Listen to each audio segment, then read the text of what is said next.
እየተዘረፈን እኮ ነው ወገን። እና የመዘረፋችንም ተባባሪ ማን ነው? እኛው ራሳችን ነን ማለት ነው። ለነሱ ነው ምስክር ምንቆም፣ ለነሱ ነው ጥብቅና ምንቆም፣ ራሳችንን መከላከል እያለብን ማለት ነው። ዳቱንም ሹፌሩንም በ2 ወር ጽኑ እስራትና 10 ሺህ ብር የገንዘብ መቀጮ ቀጥቷል። ሁለቱም ታሰሩ ማለት ነው። ህግ ሲወጣ ነገሮችን የተከለከለ መሆኑን ብቻ ገልጾ አያልፍም። ከተከለከለው ካለፍክ ደግሞ የሆነ የሚያጋጥም የሚከተልህ ኮንሲኩዌንስ አለ ይላል። እና ኮንሲኩዌንሱስ ምንድን ነው? በወንጀል ማስጠየቅ እንችላለን ወይ? ከ5 ዓመት እስከ 7 ዓመት በሚደርስ ጽኑ እስራትና ከብር 350 ሺህ እስከ 500 ሺህ ብሎ ሌሎች ተጨማሪ 9 ሁኔታዎችንና ቅጣታቸው በግልጽ አስቀምጧል። ምንድን ነው ታዲያ የኛ ሀገር ውስጥስ ይሄን ነዳጅ ዝውውርን እንዴት እንደምነገድ ለነሱ አቅርቦት ውስጥ እንዴት እንደሆነ የምቆጣጠር አካል የለም ወይ? ዩኒቨርሲቲ ስማር ማለት ነው። ዩኒቨርሲቲ በማርበት ጊዜ ወደ ፍሬሽ አካባቢ ሆኜ ከሆነ ከተማ ወደ ቤቴ እየተመለስኩ እያለ ምንድነው የገጠመኝ? እዛ ውስጥ ትክክለኛ ታሪፍ አስከፈሉ ማለት ነው። ካስከፈሉ በኋላ ምንድነው ያደረጉት? ልክ ከመናኸሪያው ልንወጣ በር ላይ ስንደርስ ትራፊኩ መጣ። አሁን እንዳልከው ስንት ነው የከፈላችሁት ሲል ሁሉም ዝም አለ፣ ፈራ። አንዱ ተነስቶ ምን አለ? እነሱ ጨምሮ ጠየቁት። እዛው ነው የጠየቁ ጨምሮ እነሱ ደግሞ ጨምሮ ጠየቁትንም ጭምር ነገረው ለተራ 200 ብር ትርፍ ተቀብሎ ነበር። ትርፍ ተቀብለሃል፣ በቃ መልሳል። ትራፊኩ ቆሞ እዛው ቆሞ አስመለሰው። ያላግባብ ታሪፍ ላይ ጨምሮ የጠየቀህ ረዳት ወይ ሹፌር በጽኑ እስራት ሊቀጣ ይችላል ማለት ነው። ይችላል።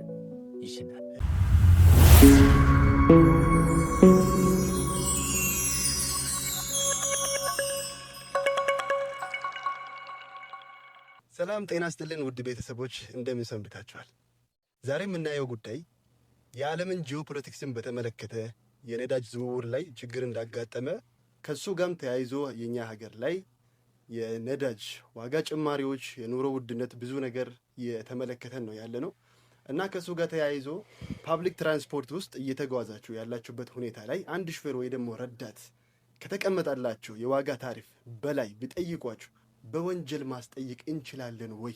እምንችል ከሆነስ ምን ያህል የእስራት ጊዜ ወይ ደግሞ የገንዘብ ቅጣት ይጠብቅባቸዋል የሚሉ ሀሳቦችን አይተናል። በሌላም ሁኔታ የንግድ ፍቃድ ሳይኖራቸው ነዳጅን ማዘዋወር ወይ ደግሞ ከተፈቀደላቸው መጠን በላይ መያዝ በህግ አግባብ እንዴት ይታያል የሚሉ ሀሳቦች ላይ ተወያይተናል። እስከ መጨረሻ ከኛ ጋር ከቆያችሁ ለእነዚህ ሁሉ ጥያቄዎች መልስ ታገኛላችሁ። ከኛ ጋር ቆዩ። እንግዲህ ተመልሰናል። መጀመሪያ ላይ ሌላኞቹም ጊዜ እንደምናደርገው ምን እናደርጋለን?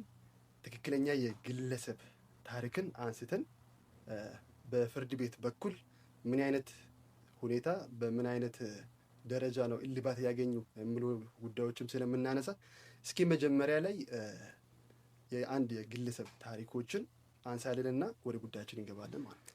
እሺ ሹራ አመሰግናለሁ። አንተ እንዳልከው ያው መጀመሪያ አንድ ፋክትን ወስደን በትክክል የተፈጠረ ማለት ነው ሃይፖቴቲካል ሳይሆን በትክክል በማህበረሰባችን ውስጥ የተከሰተ ጉዳይን አንስተን በህግ አግባብ እንዴት ይታያል፣ ምን አይነት ኮንሲኩዌንስ አለው፣ ማህበረሰቡ ደግሞ ይሄንን አውቆ ለወደፊት እንዴት መጠንቀቅ አለበት የሚሉትን ነገሮች የምንዳስበት ይሆናልና አሁን ካነሳኸው ጉዳይ ጋር በተገናኘ አንድ በመያዛውር ውስጥ የባንድ ሀገራችን ኦሮሚያ ክልል በሆነ ከተማ የተፈጠረ ጉዳይ አለ ማለት ነው።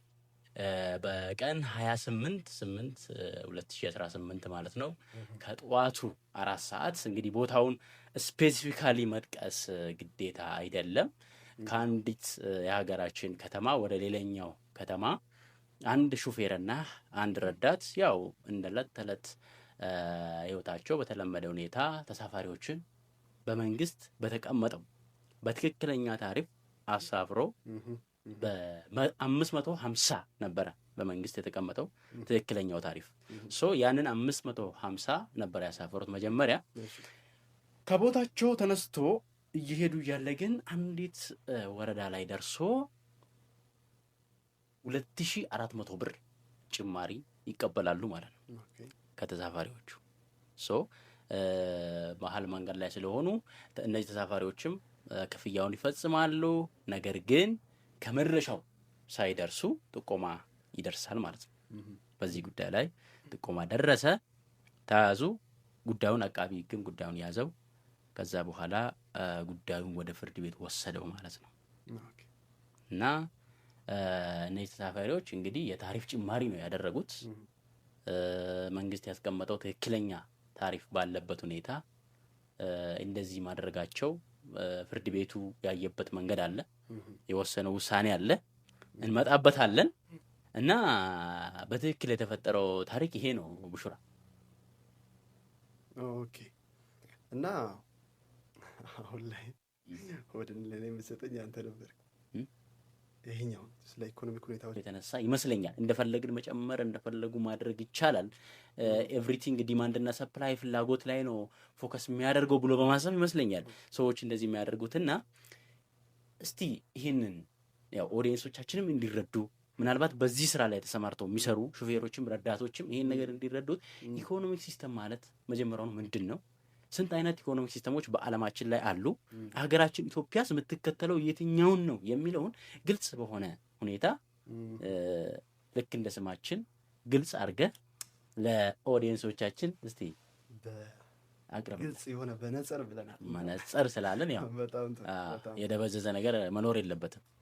አዎ እዚህ ላይ የምናወራቸው ነገሮች የሰው ላይፍ ላይ አፕሊኬብል መሆን ስላለባቸውና ፕራክቲካል ለማድረግ መጀመሪያ ላይ ማድረግ ያለብን ነገር ምንድን ነው? ፊሎሶፊካሊ እንደ ሶሻሊ ኮንስትራክቲቭ እያደረግን ማምጣት ያለብንና በጣም ጥሩ ጥያቄ ነው ባይዘው የጠየቅን። የኢኮኖሚክ ስርዓት ምንድን ነው ለምለው አንድ ሀገር ያላትን ሀብት የምታስተዳደርበት እቃዎችን እና አገልግሎቶችን የምታመርትበት ምርቶችን ማለት ነው። ምርት ዝውውርም ሆነ ያላትን ሀብት የምታስተዳድርበት የራሷ የሆነ የኢኮኖሚክ ሲስተም ይኖራታል ማለት ነው። እና የኢኮኖሚክ ሲስተም ወይ ደግሞ የኢኮኖሚክ ስርዓትን ስናነሳ ዋነኞቹ የሚጠቀሱት 4 ናቸው። መጀመሪያ ላይ ትራዲሽናል ዋን በጥንታዊው መንገድ በኦልድ ወይ ሰዎች በዱሮ ኤንሸንት የሆነ ሲስተም ነው ማለት ነው። ይሄኛው በዛ ዘመን እንዴት ነበረ? አንድ ሰው ሲወለድ ቤተሰቡ ሲከታተል የነበረውን ኢኮኖሚክ ሁኔታ ነው የሚከታተለው። አባቱ ፋርመር ከነበረ አርሶ አደር ከነበረ ልጁን በዛ ወይ ነው ተከትሎ የሚያድገው። ደግሞ ኢንዲጂነስ የሆኑ ህዝቦች ናቸው ያን ስርዓት የሚጠቀሙትና የነገሮችን እቃዎችና ሰርቪስ ልውውጥ ሲያደርጉ በባርተሪንግ ሲስተም የእቃዎችን መለዋወጥ በዛ ሲስተም ነው። ብዙም ሶፊስቲኬትድ የነበረ አይደለም፣ ግን በዛ ዘመን የነበሩ ህዝቦችን አኖራቸዋል ማለት ነው። አንደኛው ይሄኛው ነው። ሁለተኛ ላይ የምጠቀሰው ምንድነው? እቅድ መር ወይ ደግሞ ትዕዛዝ መር የኢኮኖሚክ ስርዓት የሚባለው ኮማንድ ብለን የምንጠራው ማለት ነው። ኮማንድን በጣም ልዩ የሚያደርገው ምንድነው? 100% የመንግስት ቁጥጥር ስር ያለ የኢኮኖሚክ ስርዓት ነው ማለት ነው። ምንድነው መመረት ያለበት? እንዴት ነው ደግሞ መጓጓዝ ያለበት? እስኪ እንደ ዩዘር ያለውን ነገር የሚወስነው መንግስት ነው ማለት ነው። ትላልቅ የሆኑ የኢኮኖሚን ሊያንቀሳቅሱ የሚችሉትን ኢንዱስትሪዎች በማን ቁጥጥር ስር ነው ያለው? የመንግስት ማለት ነው። እና የኮማንድ ሲስተም ውስጥ ፕራይቬት ኦውነርሺፕ የለም፣ የግል ንብረት የሚባል ነገር የለም። ምክንያቱም በመንግስት ነው ዋና የሚባሉ ነገሮችን ምን ያህል ማፍራት ትችላለህ የሚለውንም ነገር እሱ ነው ማለት ነው። መንግስት ነው የሚያስቀምጥልህ። ኮማንድ ሲስተም ብለን የምንጠራው ይሄኛው ነው። ሌላኛው ማርኬት ፍሪ ማርኬት የሚለው ወይ ደግሞ ነፃ ገበያ ብለን የምንጠራው ማለት ነው። ነፃ ገበያ ደግሞ ምንድነው? በአቅርቦትና ፍላጎት ላይ በተመሰረተ የዋጋ መጠንን የሚወስነው ምንድነው? አቅርቦትና ፍላጎት ነው ማለት ነው። ሻጭና አንድ የሚሸጠውና የሚገዛው ሰው ገበያ ውስጥ ቢገናኝ ምንድነው እነሱን የሚወስናቸው? ያ ገበያ ውስጥ የምፈለገው እቃ በምን ያህል መጠን አቅርቦቱ አለ፣ ፍላጎቱ ምን ያህል ይፈለጋል የሚለው ነገር ነው እንጂ የመንግስት ጣልቃ ገብነት የለም። መንግስት ድጎማ አያረግም፣ የዋጋ ጣሪያም አያወጣላቸውም ማለት ነው። ነፃ ሙሉ በሙሉ ፍሪ ማርኬት ብለን የምንጠራው። አራተኛውና የመጨረሻው ደግሞ ምንድነው? ሚክስድ ወይ ደግሞ ቅይጥ ብለን የምንጠራው ነው። ሚክስድ ደግሞ ምንድነው? የኮማንድንና ፍሪ ማርኬትን አሪፍ ጥሩ የሚባሉ ኳሊቲዎችን ይወስዱና አቀላቅሎ የምጠቀሙበት የዓለማችን ብዙ ሀገራት የሚከታተሉት የማርኬት ስርዓት ነው ማለት ነው። በጣም ጥሩ። እና እዚህ ላይ ወደ ሌላ ጉዳይ ሳናልፍ የምትጨምረው ነገር ካለ? የሚጨምረው ነገር የለም። ምናልባት ሀገራችንስ ከነዚህ ሶስቱ ታይማችንም ለመቆጠብ ዋና ፖይንታችንም ቅድም ያነሳናትን ነጥብም ለመመለስ ከመሆኑም አንጻር ይሄ ነገሮችን ግልጽ ለማድረግ እንጂ ከኛ ከህግ ጉዳይ ጋር በቀጥታ የማይገናኝ ነገር ስለሆነ ምናልባት ሀገራችን የትኛውን ሲስተም ነው የምትከተለው የሚለውን ነገር ወደ ሀገራችን እንምጣና ወደ ቅድሙ ጥያቄ እንመለሳለን ማለት። በጣም አሪፍ ኮንስትራክት እያደረግን መሄድ ስላለን ለጉዳያችን እንዴት ይመቸናል የሚለው ነገር ለመመልከት ማለት ነው። ወደ ሀገራችን ስንመለስ ሀገራችን ብቻ አይደለም ዓለም አቀፍም ይሄን ብቻ ነው የሚከተለው ይሄ ሀገር ለማለት በጣም ነው የሚያስቸግረው። ኮማንድ ክፍል ሲባል ኮምፕሊትሊ ኮማንድ ፒውር ኮማንድ ወይ ደግሞ ፒውር ፍሪ ማርኬት ወይ ደግሞ ይሄ ሚክስድ ብቻ ነው ወይ ደግሞ ወደዚህ አያደላም ብለህ የሆነ ኢኩሊብሪየም አታገኝለትም እና ሞር ኦር ሌስ የመመሳሰል ወይ ደግሞ የመቀየጥ ነገር አለባቸው እና ወደ ሀገራችንም ስንመለስ የፌድሪ ህገ መንግስታችን ብንመልከት አንቀጽ 40 እና 41 ላይ የንጹህ ገበያ እንደምንከተል ነው የሚያሳየን። ግን መንግስት በአንዳንድ ሁኔታዎች ጣልቃ ገብቶ የሚያደርጋቸው ነገሮች እንዳሉ ሁሉ ማለት ነው። ግን ፍሪ ማርኬት እንከተላለን የምንል ከሆነ ፍሪ ማርኬት አይደለ? ለምንድን ነው መንግስት ጣልቃ ገብቶ በዚህ ግባ በዚህ ውጣ የዋጋ ጣሪያው ይሄን ያህል ነው መሆን ያለበት? ለምንድን ነው የምለው? ደግሞ ጣልቃስ የሚገባ ከሆነ መንግስት ለምንድን ነው ጣልቃ የሚገባው? ምንን ለመቆጠብ ነው? ምን አንዲዛይረብል የሆኑ ነገሮችን ለማስቀረት ነው ወይ ደግሞ ምን አይነት ነገሮችን አሪፍ የሚባሉ ለሶሳይቲ ፕሮቫይድ ለማድረግ ነው የሚሉ ነገሮችን እስኪ አንሳል። በጣም ጥሩ እንግዲህ ብለሃችኋል። በጣም በሚገርም ሁኔታ አንስታችኋል ማለት ነው። እንግዲህ ምንም እንኳን ነፃ የኢኮኖሚ ስርዓት የምንለው ኮንሰፕት ቢኖርም በተወሰነ መልኩ ግን የመንግስት ጣልቃ ገብነት እጅጉንም በጣም ያስፈልጋል።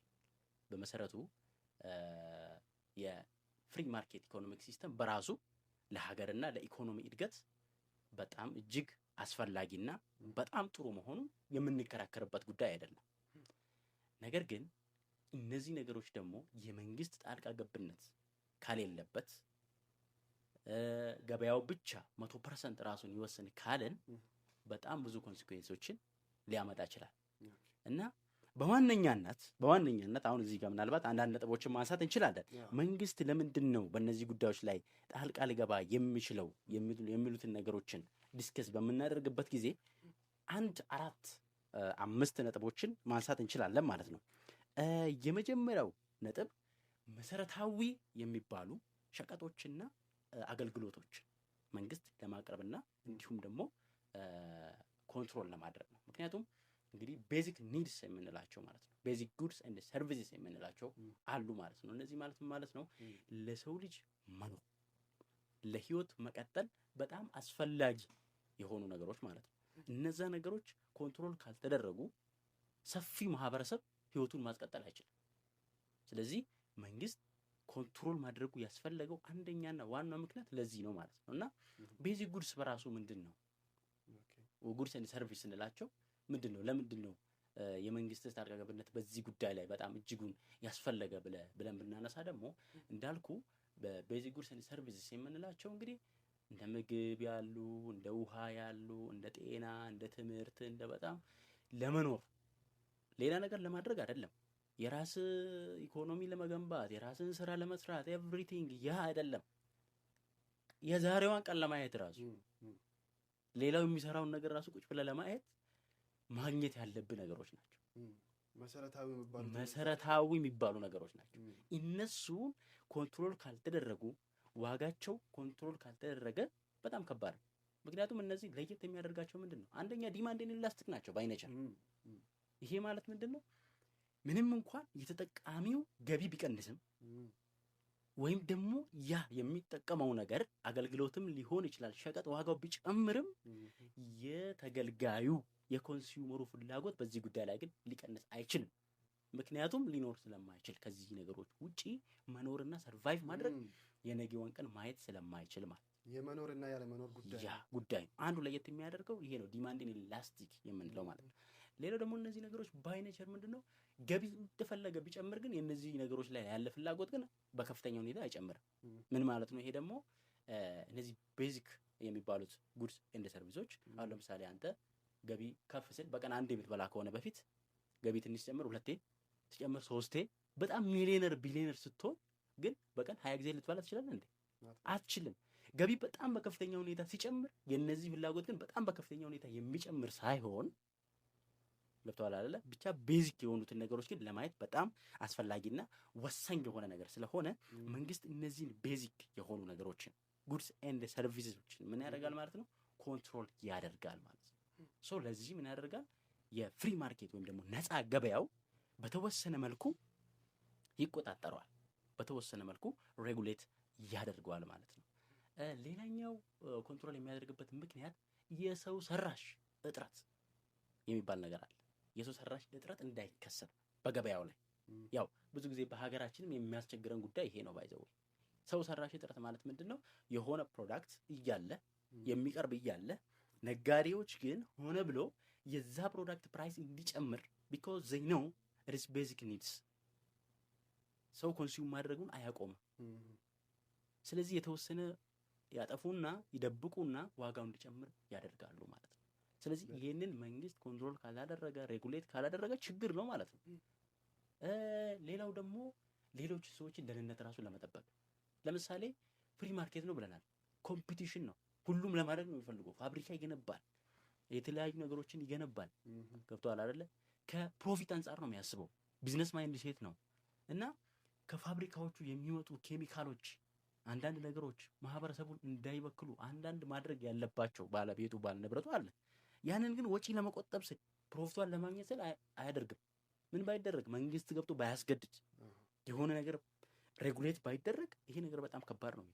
ስለዚህ በዚህ በነፃ የኢኮኖሚክ ስርዓት ውስጥ የመንግስት ጣልቃ ገብነት ያስፈልግበት ምክንያት እነዚህ የተወሰኑት ናቸው ማለት ነው። ሌላው ሞኖፖሊ የምንለው ነገር ራሷ አሁን በዚህ በኮምፒቲሽን በበዛበት ኢኮኖሚክ ሲስተም ውስጥ ስንመጣ በጣም በከፍተኛ ሁኔታ ያደጉ አሉ። ነጋዴ ራሱ ሆኖ ደግሞ ያለበት ሌቨል እኮ አንድ አይደለም። ትንንሽ ነጋዴዎች ደግሞ አሉ፣ ገና እያደጉ ያሉ ደግሞ አሉ። ስለዚህ ትልልቆቹ ምን ያደርጋሉ? ትንንሾቹን ከገበያ ውጪ ያደርጋሉ። ከገበያ ውጪ ባደረጉ ጊዜ ደግሞ ምን ይፈጠራል ማለት ነው? ሞኖፖሊ ያደርጋሉ። በሞኖፖሊ ያን ነገር የማቅረብ ነገር ውስጥ ይመጣል ማለት። ስለዚህ የሆነ ነገር ደግሞ በአንድ ወገን በአንድ አካል ብቻ የሚቀርብ ከሆነ ደግሞ እንደፈለገ ማድረግ ይችላል ማለት ነው። ስለዚህ እነዚህን ነገሮች ለመቆጣጠር ማለት ነው ባጭሩ ስደመድሙ ይሄን ነገር የነፃ የገበያ ስርዓት ማለት ጀስት እንደ ሞተር ነው። ኢኮኖሚውን በጣም ወደፊት ይገፋል፣ ኮምፒቲሽንን ያበዛል። እኔም ለማደግ ያኛውም ለማደግ ይሄዳል። ሶስት ሞተር ነው ብለን መውሰድ እንችላለን። የመንግስት ጣልቃ ገብነትና ቁጥጥር ደግሞ ፍሬንና መሪ ነው ማለት ትችላል። ገብቶሃል አይደል? ይዞም ገደል እንዳይገባ ያንን ነገር አላስፈላጊ የሆነ ችግር እንዳያስከትል ኮንትሮል የምናደርግበት ሜካኒዝም ይሆናል እና ይሄ ባጭሩ ይሄን ይመስላል ማለት ነው። እንግዲህ ስለዚህ ነገር ይሄንን ካወራ አሁን መንግስት ጣልቃ ይገባል ብያለሁ፣ ኮንትሮል ያደርጋል ብለናል። ጣልቃ መግባት ማለት ምን ማለት ነው? መንግስት ጣልቃ መግባት ማለት ምን ማለት ነው? እንዴትስ ነው ጣልቃ የሚገባው? እንዴትስ ነው እነዚህ ነገሮች ኮንትሮል የሚያደርገው? ለምሳሌ የታሪፍ ጭማሪ አሁን ቅድም ያነሳነው ጉዳይ በሚያዝያ ወር ውስጥ የተከሰተው ያ ጉዳይ ታሪፍ ጭማሪ ነው። ሶ ይሄን ታሪፍ ጭማሪ መንግስት ጣልቃ ገብቶ እንዴት ነው ሊቆጣጠር የሚችለው? ጣልቃ ገብነት ማለትስ ምንድነው? ምን ያክል ድረስ ነው የሚለውን ነገር ደግሞ አጠር ባለ ሁኔታ ታነሳልናለህ ማለት ነው። ብቻህን ብዙ አውርተህ ባጭሩ ይሄን ትመስላለህ ትላለህ። ብዙ አወራሁ። አይ ብዙ ስለሰጠው ነው። ችግር የለም። እሺ አመሰግናለሁ። በጣም የሚገርም ሀሳብ ነው ያነሳኸው። ገና ወደ ፊት ለፊት እኔ የምመልሳቸው ነገሮች እንዴት ለምለው ነገር ነው እንጂ ለምንድን ነው የምለው በጣም አድምተህ ነው ያወራኸው። እና መንግስት እንዴት ይገባል ለምለው ነገር ፍሪ ማርኬትን እንደ እግር ኳስ ጨዋታ ብታየው መንግስት እንዴት ነው እንደ ዳኛ ሆኖ ነው የሚገባው፣ ወይ ደግሞ እንደ ሪፌሪ ነው። ህግ አለ፣ እንዴት መንቀሳቀስ እንዳለብህ ስርዓቶች አሉ። መንግስት ራሱ ገብቶ አይጫወትም እንደ ዳኛው ማለት ነው። ግን የሆነ ሁከት ብጥብጥ ህግ መጣስ ብትፈጠር ግን እዚያ ውስጥ ዳኛም ቆም ብሎ አያይም ማለት ነው። ፊሽካው ይነፋና ዘሎ መሀል ገብቶ የተፈጠሩትን ነገሮች ለማስተካከል የሚያደርጋቸው ጥረቶች ይኖራሉ ማለት ነው። እና 4 ነጥቦችን እዚህ ጋር እናንሳ። እነዚህ 4 ነጥቦች ምንድን ናቸው? መንግስት እንዴት ነው ጣልቃ ገብቶ የሚፈጠሩ ያላግባብ ማርኬት ውስጥ የሚፈጠሩ ነገሮችን እንዴት ይቆጣጠራል በሚለው ነገር መጀመሪያ ላይ የዋጋ ጣሪያ ታሪፍ ፕራይስ ታሪፍ ያወጣለታል ማለት ነው። እነዚህ ምርቶች፣ አገልግሎቶች በፍሪ ማርኬት ብቻ ለህዝብ ፕሮቫይድ ሲደረጉ በዛው ልክ ብቻ በጣም ኔሴሲቲ ስለሆኑ የተወሰኑ ግለሰብ ደረጃ እጃቸው ውስጥ ስላለ ብቻ እንደፈለጉ ማድረግ እንዳይችሉ ለቤዚክ እና መሰረታዊ እቃዎች፣ አገልግሎቶች ምን ያደርጋል ማለት ነው? ታሪፍ ያስቀምጣል። የመጀመሪያው እሱ ነው፣ ለህዝብ ተደራሽ እንደሆኑ እነዛ መሰረታዊ ነገሮች ማለት ነው። አንደኛው እሱ ነው። ሁለተኛ ላይ ስልታዊ ድጎማ ማድረግ ወይ ደግሞ ስትራቴጂክ ሰብሲዲስ ይባላል። እዚህ ጋር ደግሞ ስትራቴጂክ ሰብሲዲ ወይ ደግሞ መንግስት እንዴት ድጎማ ያደርጋል መሰለ? ይሄ ዘመናዊ መኪና የሚባሉት ምን አላቸው መሰለ? ሾክ አብዞርቨር የሚባል ሾክን አሁን ሳልቶ ወይ ደግሞ ኮረኮንች ላይ እየሄድክ ሊሆን ይችላል፣ ግን አንተ በኮምፎርት ነው የምትሄደው። ኮምፎርተብል ሆነ ምንም የዛ መንገጫገጭ አይሰማህም። ምክንያቱም ምንድነው ያን ሾክ አብዞርብ እየመጠጠ ያለው አካል ስላለ ማለት ነው። አሁን በሆርሙዝ ሰርጥ መዘጋት ምክንያት ዓለም አቀፍ እኛ ሀገር ብቻ አይደለም ነዳጅ ዋጋ በጣም ጣራ ነክቶ ነበር። ያን ጊዜ መንግስት በሰሞኑን እየተከታተልክ ከሆነ ታውቋለህ ይህን ጉዳይ። መንግስት ምን አደረገ ማለት ነው? በጣም ትልቅ በጀት በጅቶለት እኔ በዚህ ያህል ዋጋ ከፍዬ አስገባዋለሁ፣ ግን እናንተ መጨመር ያለባችሁ እችን ያህል ብቻ ነው የተባለው። የተጨመረችው ታሪፍ ከትክክለኛው የነዳጅ ዋጋ ብነጻጸር በጣም ትንሽ ነው እና ይሄኛውን ሾክ ማን ነው አብዞርብ ያደረገው? መንግስት ነው ማለት ነው። ሰብሲዲ ወይ ደግሞ ስልታዊ ድጎማ ማለት ይሄኛው። ሁለተኛ ላይ መንግስት በዚህ መንገድ ጣልቃ ሊገባ ይችላል ማለት ነው። ሶስተኛ ላይ ደግሞ ምንድነው ኮታና ጥብቅ ትዕዛዝ ይባላል።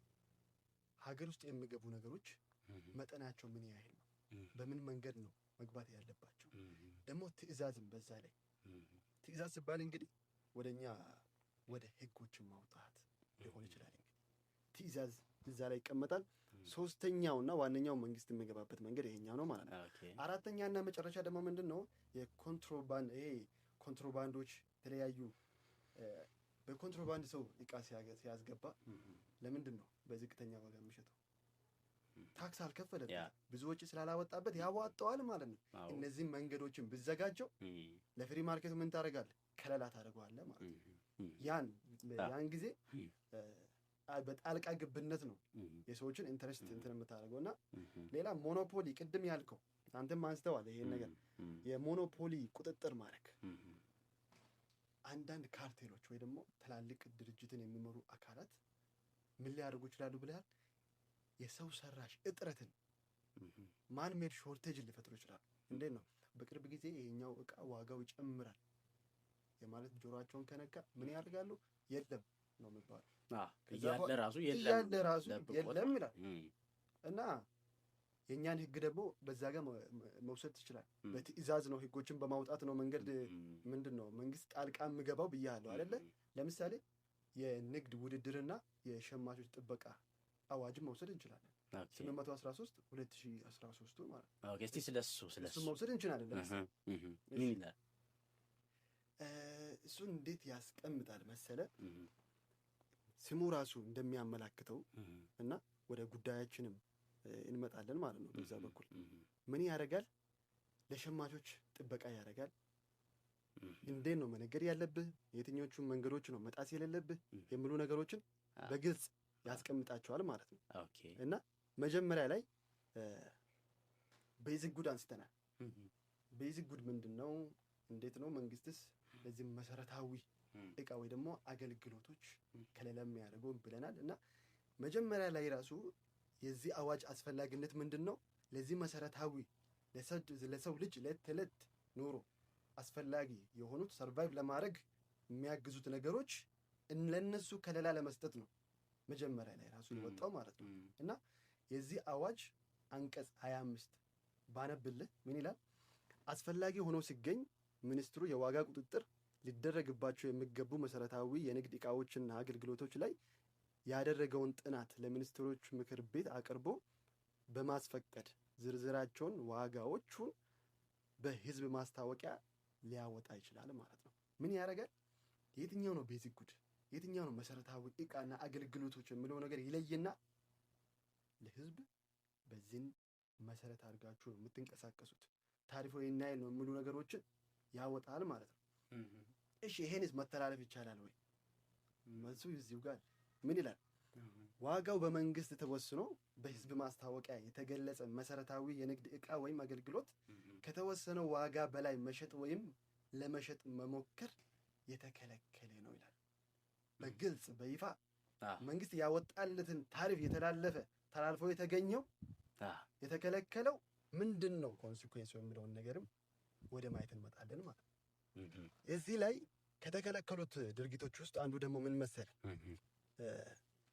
የአሁኑ የንግድ ውድድርና የሸማቾች ጥበቃ አዋጅ ላይ አንቀጽ 22 ንዑስ አንቀጽ 14 ላይ እሱ ደግሞ ተቀምጧል ማለት ነው። ምን ይላል? የንግድ ዕቃን ወይም አገልግሎትን በንግድ ዕቃው ላይ ወይም በንግድ መደብሩ ውስጥ ከተለጠፈው ዋጋ አስበልጦ መሸጥ የተከለከለ እንደሆነ።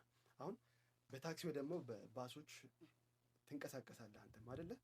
እዛ ላይ መንግስት ያወጣው ታሪፍ ይሄን ያህል ነው የሚለው አይናችን እያየ ፊት ለፊት ተለጥፈው እያለ ከዛ በላይ ትጠየቃለህ። ወይ ደግሞ ተርሚናል እንዲያውም መናኸሪያ ውስጥ እያለ ትክክለኛ መንግስት ያወጣው ታሪፍ ይቀበሉህና ከዛ ስትወጣ ምንድን ነው የምትደረገው? በእጥፍ በ100 200 300% እንድትጨመር ትገደዳለህ። እንደ ኬዛችን ማለት ነው። እንደተፈጠረው ነገር እንደተፈጠረው ወደሱም እንመጣለን። ለሱም ብለን ነው ይሄን ነገር እያነሳን አስፍተ ነው እያጠበበን ደግሞ እንመጣለን ማለት ነው ወደ ጉዳዮች እና እዛ ላይ በግልጽ የተለጠፈው ፊት ለፊት እያለ ዋጋ መጨመር፣ ማስጨመር፣ መጠየቅ የተከለከለ መሆኑን። እሺ አንድ ህግ ሲወጣ ነገሮችን የተከለከለ መሆኑን ብቻ ገልጾ አያልፍም። ከተከለከለው ካለፍክ ደግሞ የሆነ የሚያጋጥም የሚከተልህ ኮንሲኩዌንስ አለ ይላል እና ኮንሲኩዌንሱስ ምንድን ነው? በወንጀል ማስጠየቅ እንችላለን ወይ የሚለው ነገር ነው ማለት ነው። እዚህ በተመሳሳይ አዋጅ የንግድ ውድድርና ሸማቾች ጥበቃ አንቀጽ ስንት ላይ ነው? እሱ ደግሞ ያለው 43 ላይ እንመለከታለን ማለት ነው።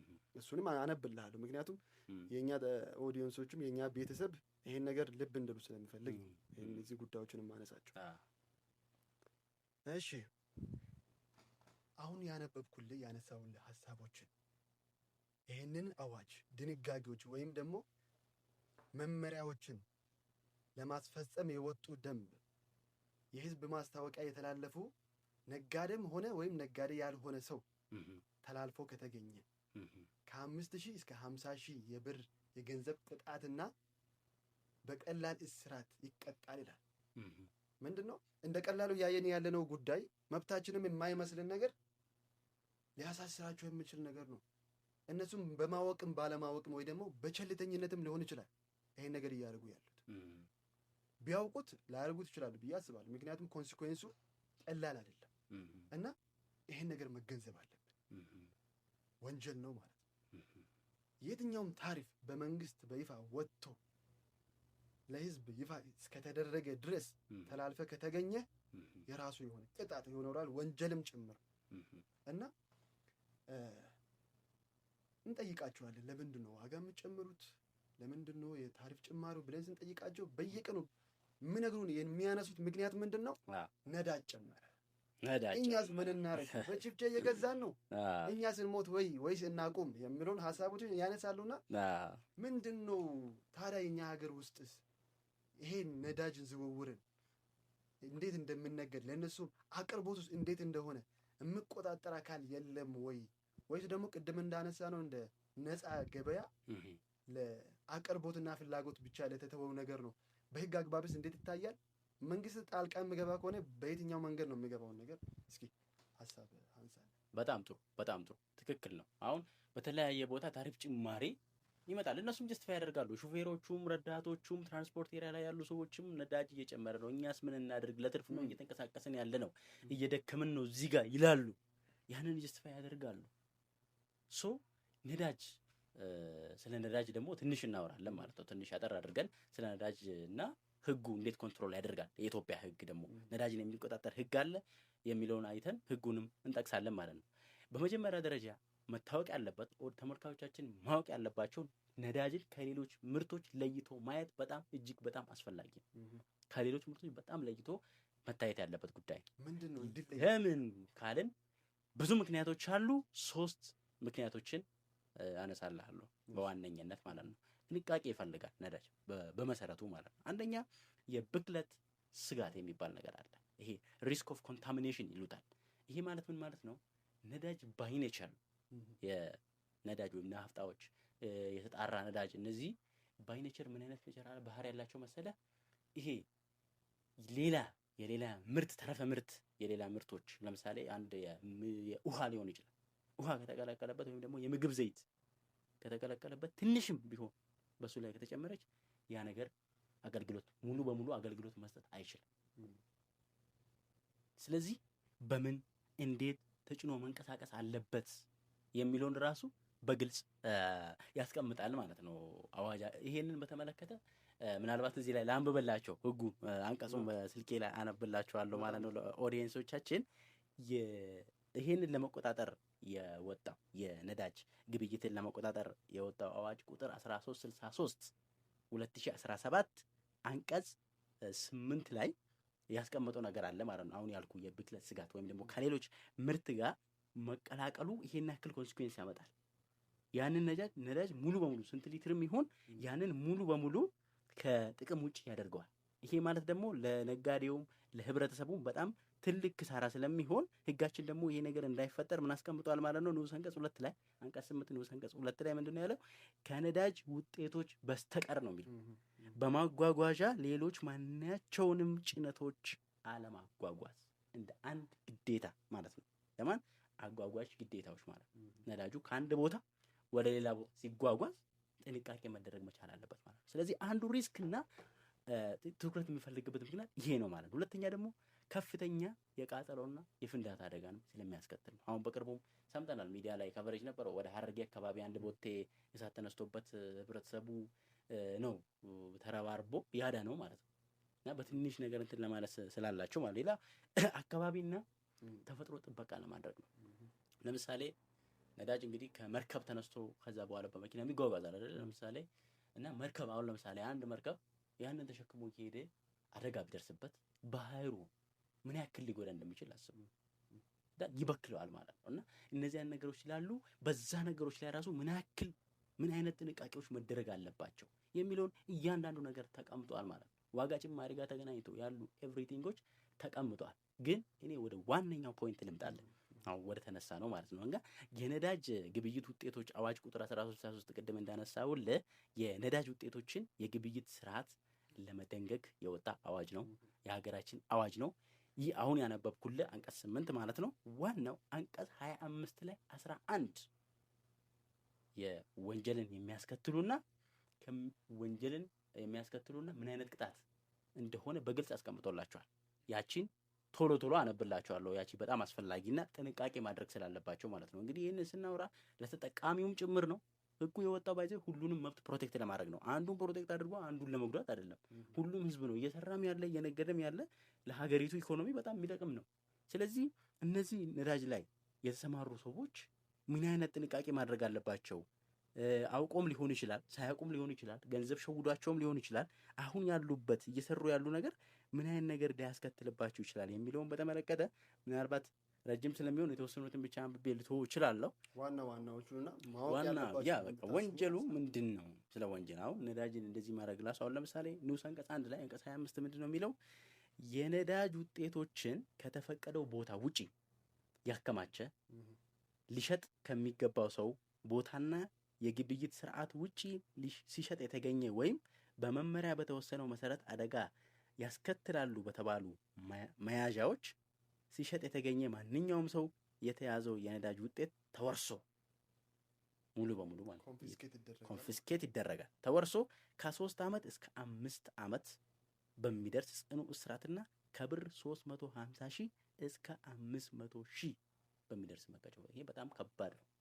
ወደ ዜሮ ሊመልስ የሚችል ቅጣት ነው ማለት ነው። ሁለተኛ የነዳጅ ውጤቶችን ሆነ ብሎ ከባዕድ ነገሮች ጋር በመቀላቀል ለግብይት ያቀረበ ማንኛውም ሰው ነዳጁ እንዲወገድ። ይሄ ደግሞ ይወገዳል። ምክንያቱም ከሌሎች ነገሮች ጋር ከተቀላቀለ ምን ብለን አልቀደም ጥቅም አይሰጥም። ጥቅም አለመስጠት ብቻ አይደለም፣ ሞተርን ይጎዳል። ባይዘው ሌሎች ኮንሲኩዌንሶች አደጋን ያስከትላል። ይሄን ነገር ያደረገ ሰው እስቲል ምንድነው እስከ ማንኛውም ሰው ነዳጁ እንዲወገድ ከተደረገ በኋላ ከ5 ዓመት እስከ 7 ዓመት በሚደርስ ጽኑ እስራትና ከብር 350 ሺህ እስከ 500 ሺህ ብሎ ሌሎች ተጨማሪ 9 ሁኔታዎችንና ቅጣታቸው በግልጽ አስቀምጧል። አንቀጽ 25 ላይ ምናልባት ለኦዲየንሶቻችን አሁን ይሄ ጊዜ ስለሚወስድብን ሁሉንም ማንበብና እነዚህ ሁለት አዋጆችን አዋጅ ቁጥር 1363 2017 እና 813 2013ን ሁለቱንም በፒዲኤፍ በቦረና አፍሪካ ሎው ቴሌግራም ቻናል እናስቀምጥላችኋለን ማለት ነው። እዛ ቴሌግራም ውስጥ ገብታችሁ ማግኘት ትችላላችሁ ማለት ነው። ምናልባት የቴሌግራሙን ሊንክ ዲስክሪፕሽን ላይ ልናስቀምጥላችሁ እንችላለን፣ ወይም ደግሞ ቀጥታ ቴሌግራም ላይ ገብታችሁ ቦረና አፍሪካ ሎው ብላችሁ ሰርች ካደረጋችሁ በመጀመሪያ ላይ ይመጣላችኋል ማለት ነው። እነዚህን ሁለት ፒዲኤፎችን እዛ ላይ ማግኘት ይችላሉ ማለት ነው። ያንን አንብቦ ምንድን ነው ያለን መብት ስንንቀሳቀስ ምንድን ነው ማድረግ ያለብን? መጠየቅም ይፈራል ሰው። ምን ብዬ ልጠይቅ ይላል። በጣም ወሳኝ ነው። ምንም ቤዛ አድርጌ ልጠይቅ ይላል። ምክንያቱም ሰው ሲጠየቅ አልሰማም አላየም። ግን አሁን ቅድም ያነሳነው ፋክት በኦሮሚያ ክልል የተፈጠረው የሹፌሩና የረዳቱ ያደረጉት የታሪፍ ጭማሪ ግን እልባት ያገኘ ጉዳይና ለብዙዎች ያስተምራል ብለን ስላሰብን ነው ያንን ጉዳይ ወደዚህ ያመጣ ነው ማለት ነው። እና ያችንም ምናልባት ልመለስ በዚሁ ምን ላይ ደረሰ ጉዳዩ? ወይ በዋነኝነት እኛም እዚህ ያለነው ተጨባጭ የሆኑት ተፈጥሮ ያለፉና እልባት ያገኙ የግለሰብ ታሪኮች እንዴት ነው በህግ እይታ የታዩት ታይቶም ያለፈው የምለው ነገር ለማየት ስለሆነ መጀመሪያ ላይ ያነሳሁን ያን ታሪክ እንዴት ነው እስከ መጨረሻ እስከ ጥግ የደረሰው አንሳለን። ያ እንግዲህ አቃቢ ክስ መሰረተባቸው። ጉዳዩ ፍርድ ቤት ሄደ ማለት ነው። ፍርድ ቤት ሄዶ ከታየ በኋላ ፍርድ ቤቱ ተገቢ ነው ያለውን ቅጣት ቀጧቸዋል ማለት ነው። ይህንንም የቀጣው ፍርድ ቤቱ የኢፌድሪ የወንጀል ህግ አንቀጽ 32 ንዑስ አንቀጽ 1 ሀሌታ ውሃ እንዲሁም ቅድም ያነሳ ነው አዋጅ ቁጥር 813 2013 አንቀጽ 25 ንዑስ አንቀጽ 2 22 ንዑስ አንቀጽ 6 43 ንዑስ አንቀጽ 6 መሰረት በማድረግ ረዳቱንም ሹፌሩንም በ2 ወር ጽኑ እስራትና 10 ሺህ ብር የገንዘብ መቀጮ ቀጥተዋል። ሁለቱ ታሰሩ ማለት ነው። አሁን ላይ እስር ቤት ነው ያሉት ማለት ነው። እንግዲህ እስር ቤት እስከሚያልቅ ድረስ የተወሰነ ብር ለማትረፍ ብሎ 10 ሺህ ተቀጡ። ከእድሜያቸው ደግሞ 2 ወር ወደ እስር ቤት ገብቶ ይገኛሉ። ያላግባብ ታሪፍ ላይ ጨምሮ የጠየቀ ረዳት ወይ ሹፌር በጽኑ እስራት ሊቀጣ ይችላል ማለት ነው። ይችላል። ይሄ ነው እኛ ማንሳት የፈለግነው እና ተቀጥቷል። ከዚህ ጋር አያይዘን ብናነሳ ብዬ የማስበው ያው ብዙ ቦታዎችን ስትሄድ አንተም ያጋጥማል፣ እኔም በተደጋጋሚ ያጋጠመኝ ነገር ነው። እየተጓዝክ ያለ በፓብሊክ ትራንስፖርት ማለት ነው የሆነ ቦታ ላይ ትራፊክ ያስቆመህና ምን ያህል ከፈላችሁ ይላል። ያ ጊዜ ስንት ነው የምንለው? ያ ቲኬቱ ላይ የተጻፈው እና መንግስት ያወጣውን ታሪፍ ብቻ ነው። እየተዘረፈን እኮ ነው ወገን። እና የመዘረፋችንም ተባባሪ ማን ነው? እኛው ራሳችንን ማለት ነው። ለነሱ ነው ምስክር የምንቆመው፣ ለነሱ ነው ጥብቅና የምንቆመው፣ ራሳችንን መከላከል እያለብን ማለት ነው። ግን አሁን 100% ግን ማህበረሰቡ ላይ መፍረድ እኔ በጣም ይከብደኛል እውነቱን ለመናገር። ግን መጋፈጥ አለባቸው ነው። አሁን ማህበረሰቡ ምንድን ነው መሰለህ ዲቴር ይሆናል ማለት የሆነ ነገር ተምሮ ይመለሳል። አሁን እኔ ራሱ ፐርሰናሊ እንደዚህ አይነት ነገር የገጠመኝ የሆነ ዩኒቨርሲቲ ስማር ማለት ነው። ዩኒቨርሲቲ በማርበት ጊዜ ወደ ፍሬሽ አካባቢ ሆኜ ከሆነ ከተማ ወደ ቤቴ እየተመለስኩ እያለ ምንድነው የገጠመኝ? እዛ ውስጥ ትክክለኛ ታሪፍ አስከፈሉ ማለት ነው። ካስከፈሉ በኋላ ምንድነው ያደረጉት? ልክ ከመናኸሪያው ልንወጣ በር ላይ ስንደርስ ትራፊኩ መጣ። አሁን እንዳልከው ስንት ነው የከፈላችሁት ሲል ሁሉም ዝም አለ፣ ፈራ። አንዱ ተነስቶ ምን አለ? እነሱ ጨምሮ ጠየቁት። እዛው ነው የጠየቁት ጨምሮ። እነሱ ደግሞ ጨምሮ ጠየቁትንም ጭምር ነገረው ለትራፊክ። 200 ብር ትርፍ ተቀብሎ ነበር። ትርፍ ተቀብለሃል፣ በቃ መልሳል። ትራፊኩ ቆሞ እዛው ቆሞ አስመለሰው። ለሁሉም ሰው 200 ብር መለሰው። ከዛ ምን አደረገ? ወጣ ከመናኸሪያ። ከዛስ ብዙ ርቆ አልሄደም ብራዘር፣ ወጣ አለና ዳር ይዞ ቆመ ማለት ነው። ምን ሆነ? ተበላሸ። ወረደ፣ ቀጥታ ወረደ፣ መኪናዋን ከፈተ፣ መከፋፈት ጀመረ። ሰላም ነበረ መኪና። ምን ሆነ? ተበላሸ። የሚሰራ ሰው ቴክኒሻን ጠርቻለሁ፣ ቁማችሁ ጠብቁ። ሰዓት ደግሞ ይኖረው ግን መኪናው ይሰራ ነበር። መኪናው ይሰራ ነበር። ሌሎች የተለያዩ እኔ በቃ የሚጠቀሙት ቴክኒክ ሹፌርና ረዳት ይህንን ለማድረግ እና ማህበረሰቡ ደግሞ እስከ መጨረሻው ያንን ጉዳይ ተከታትሎ ያኔ ቢረፍድበትም ቢመሽበትም አልጋ ይዞ አድሮ ቢሆን ያ ትራንስፖርት ውስጥ ያሉ ሰዎች እንኳን ትልልቅ ሰዎችም ነበሩ፣ መንግስት ሰራተኞች ምናምን የተለያዩ ሰዎች ነበሩ።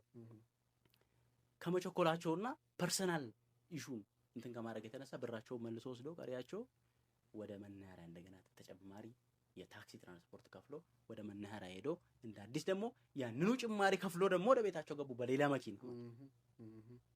ዩሲ እንደዛ ነው። አሁን ያ ነገር ሲገጥም ግን እስከ መጨረሻው ተከታትለው አሁን እንደሆነው ተገቢው ቅጣት ቢቀጡ ይማሩ ነበር። ምክንያቱም አሁን የጨመሩት ጭማሪ ይልቅ አሁን ብዙ ነገር አጡ እኮ እነሱ 10,000 ሁለቱ ላይ ማለት 20,000 ነው። እነሱ በጨመሩት ታሪፍ ይሄን ያክል ያገኙ ነበር ወይ በዛ ቀን? ሁለተኛ ደግሞ 2 ወር ነው ያጡት ከእድሜያቸው ላይ። በ2 ወር ውስጥ ምን ያክል ሊሰሩ ይችሉ ነበር? ዩሲ እንደዚህ አይነት ነገሮች ለማይገጥም ነው ብዙ ጊዜ ይመስለኛል ማህበረሰቡ ምንድነው ትራፊክ አሁን ይጠይቀኛል፣ ከትራፊኩ ካለፍኩ በኋላ እንዴት ልሁን እንደምቻልም ካለማወቅ መጣ ይመስለኛል። አንድ ሁለተኛ ደግሞ ሌጋል ግራውንድ ምንድነው በይዙ ያስጠይቃል አይመስላቸውም። በቃ ትራፊክ ይጠይቃል፣ ለትራፊክ ነግረውና ትራፊክ ከያዘ የሆነ ነገር ይጽፍበታል፣ ታልጋው ይልቃል። እቺ ብቻ ይብሰታል ቅጣቱ። ትራፊክን ካልጻፈበት ይስ ፍሪ ብለን እናስባለን። ምንም ኮንሲኩዌንስ የለውም። እኔም ደግሞ የምጠይቅበት የህግ ግራውንድ የለኝም ብሎ ከማሰብ የተነሳ ነው ማህበረሰቡ ይሄን ነገር ውስጥ የሚገባውና እነዚህን ነገሮች ግን ህግ ግራውንዶችን በመጠቀም እንዲሁም ደግሞ እንደዚህ የተላለፉ ያሉ ውሳኔዎችን ምናልባት ብዙ ሰው ላያየው ይችላል እኮ ይሄን ጉዳዩ ብዙ ነው ላያየው ይችላል። ያው እኛ ደግሞ እንደ ስማችን ኢትዮ ሌጋል ሌንስ እንደመሆናችን እያንዳንዱ በማህበረሰቡ ውስጥ የሚከሰቱ ጉዳዮችን ዕለት ተዕለት በመከታተል ከህግ አንፃር ምን አይነት ኮንሲኩዌንስ አለው፣ ሌሎችስ ምን ሊማሩበት ይችላሉ የሚሉ ጉዳዮችን ማንሳት ስለሆነ አላማችን ይሄንን ቻናል ብትከታተሉት ከዚህ የተሻለ ይሄ መነሻ ነው፣ መጀመሪያ ነው፣ ገና ነው። 3ኛ ኤፒሶድ ነው። ስለዚህ ከዚህ በኋላ ደግሞ በጣም ብዙ ያልተነኩ ጉዳዮች ስላሉ እንግዶችንም በመጋበዝ በደንብ እናወራበታለን። ፕራክቲካል የሆነ ነገር ነውና የምጨምረው ነገር ካለ ብዙ ነገር ተብሏል። የምጨምረው ዲስማች አለ ብዬ አላስብም። ግን አንተም እንዳልከው በቂ የሆነና ኮምፕሊት የሆነ ኢንፎርሜሽን ይዘን መተናል። ለሁሉም ነገር መፍትሄ ይሄ ነው ያለን ስለሆነ አይደለም፣ እንደዚህ ያለን ሳይሆን ከዚህም ተነስቶ ሰው እንዲጠይቅ እንዲመራመር ለካ እንደዚህ አይነት ነገርም አለ እንዴ እንደዚህ ያለን ሳይሆን ከዚህም ተነስቶ ሰው እንዲጠይቅ እንዲመራመር ለካ እንደዚህ አይነት ነገርም አለ እንዴ ሊል ይችላል። የሆነ አሃ ሞመንቶች ሊኖራቸው ይችላልና መብታችን ምን እንደሆነ እንወቅ፣ ካወቀን ደግሞ እንጠይቅ። መጨረሻ ላይ ማስተላለፍ የምፈልገው የኔ መልእክት ነው እና የምትለው ነገር አለ እንዴ? ያው እንግዲህ ኢትዮ ሌጋል ሌንስ ግን በአዲስ መነጽር ነው ብራዘር እና እንደዚህ አይነት ቁም ነገር አዘል ጨዋታዎችን የምትፈልጉ ከሆነ ቶሎ ቶሎ እንዲደርሳችሁ ሰብስክራይብ ማድረጋችሁን አትርሱ። እንዳውም ሀሳብ አስተያየትም ካላችሁ ከታች ባለው ኮመንት መስጫ ላይ አስቀምጡልን። እንድንወያይበት የምትፈልጉት ርዕስም ካለ ንገሩን። በሌላ ርዕስ ሳምንት እስክንመለስ ድረስ ቸር ሰንብቱ። ቻው፣ መልካም ጊዜ።